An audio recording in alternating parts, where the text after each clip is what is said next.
Oke, welcome to my channel Zamzam Zainal Official. Kembali dengan saya. Jangan lupa di subscribe, like, komen, dan share juga ya kawan-kawan. Teman-teman, kembali lagi dengan saya Zamzam Zainal Mutakin pada channel Zamzam Zainal Official. Pada kali ini saya akan sedikit menjelaskan tentang implementasi kinerja dalam manajemen sumber daya manusia. Teman-teman, langsung saja kita let's go ke videonya. Next. Itu implementasi kinerja dalam manajemen sumber daya manusia. Selanjutnya itu ada tingkat kinerja. Bahwasanya tingkat kinerja itu dibagi menjadi 3 ya teman-teman. Yang pertama itu ada kinerja organisasi, yang dimana pencapaian hasil pada tingkat atau unit analisis organisasi. Kinerja pada tingkat organisasi ini terkait tujuan organisasi, rancangan organisasi, dan manajemen organisasi. Dan yang kedua itu ada kinerja proses. Bahwasanya kinerja proses itu ada kinerja pada proses tahapan dalam menghasilkan produk pelayanan teman-teman.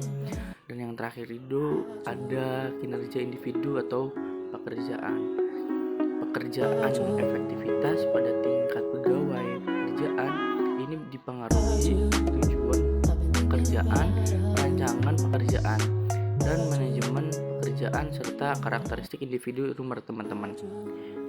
Garis besar kategori arti kinerja ya teman-teman, yaitu menurut ahli itu dari Bernard 2001 pada halaman 193 dan juga dari Shell 2003, yaitu mengumumkakan bahwa kinerja merupakan catatan hasil yang diproduksi atau dihasilkan atau fungsi aktivitas selama periode waktu tertentu. Kinerja sebagai hasil, bukan karakter, sifat, dan perilaku ya teman-teman.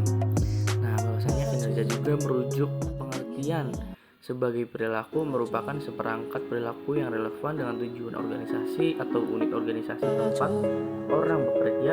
Itu kinerja merupakan sinonim dengan perilaku. Tindakan-tindakan dan perilaku ini yang relevan dengan tujuan organisasi.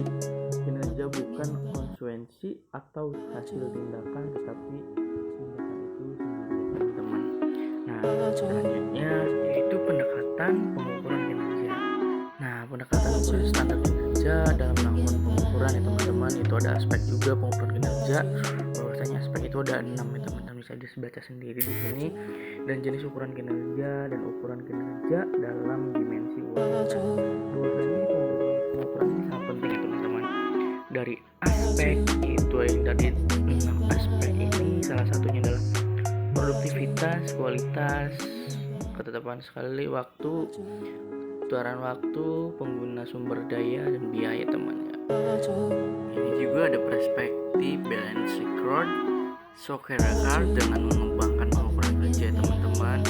Ada juga indikator untuk mengukur kinerja organisasi, dan juga ada indikator penilaian kinerja organisasi, yaitu juga ada ukuran kinerja pelayanan dikembangkan menjadi 14 unsur dalam pengukuran IKM teman-teman. Dan yang terakhir itu ada indikator kinerja organisasi yang dijadikan pedoman menyusun laporan kinerja ya teman-teman. Selanjutnya itu ada kinerja dan problematika dalam manajemen pengetahuan ya teman-teman. Unsur yang terdapat dalam kinerja itu hasil-hasil fungsi pekerjaan, faktor-faktor yang dipengaruhi terdapat peserta kerja pegawai, kepegawaian, tujuan organisasi, periode waktu tertentu itu, dan tidak melanggar hukum, dan yang terakhir itu sesuai dengan moral dan etika teman-teman. Bahwasanya di sini tertera itu definisi kinerja teman-teman. Banyak para ahli mengemukakan seperti Ryu dan Beer dan Andrew Plan, Murphy dan Kerfran, Snowler, dan isinya itu tentang kinerja. Isinya itu kinerja mencapai hasil, kinerja terkait operasi, aktivitas program, dan organisasi teman-teman. Dan yang ditemukan oleh Storer itu kinerja fungsi motivasi, kecakapan dari persepsi peranan. Dan di sini juga berbeda konsep kinerja dalam organisasi, teman-teman bisa dibaca sendiri aja, karena konsep ini merupakan kinerja itu dari ahli Scottier. Pekerjaan dan kinerja organisasi, fungsi kinerja pekerjaan atau kegiatan yang terkait kinerja organisasi perusahaan itu strategi organisasi, pemasaran, operasional, sumber daya manusia, dan keuangan ya teman-teman. Nah selanjutnya itu ada inteligensi, kapital, dan parameter kinerja ya teman-teman. Bahwasanya bisa dibaca sendiri teman-teman. Human capital apa?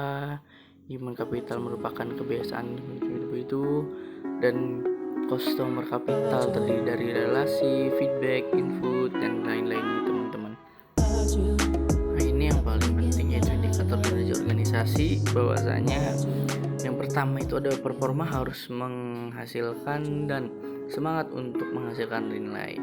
Kedua itu harus dapat diukur sehingga input dan output dapat dikualifikasikan.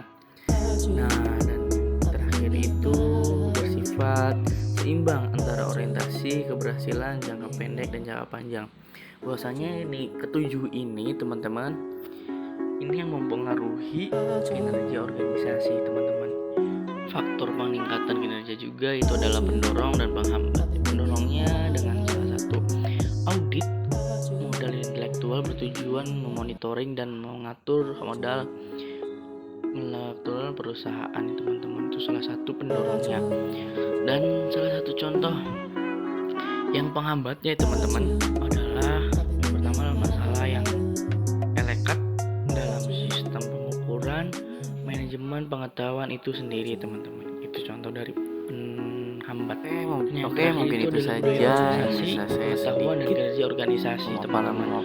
Bahwasanya kinerja organisasi ini sumber daya manusia, teknologi, strategi, logistik. Terima kasih juga udah like, komen, dan Itu atas semua ya teman-teman.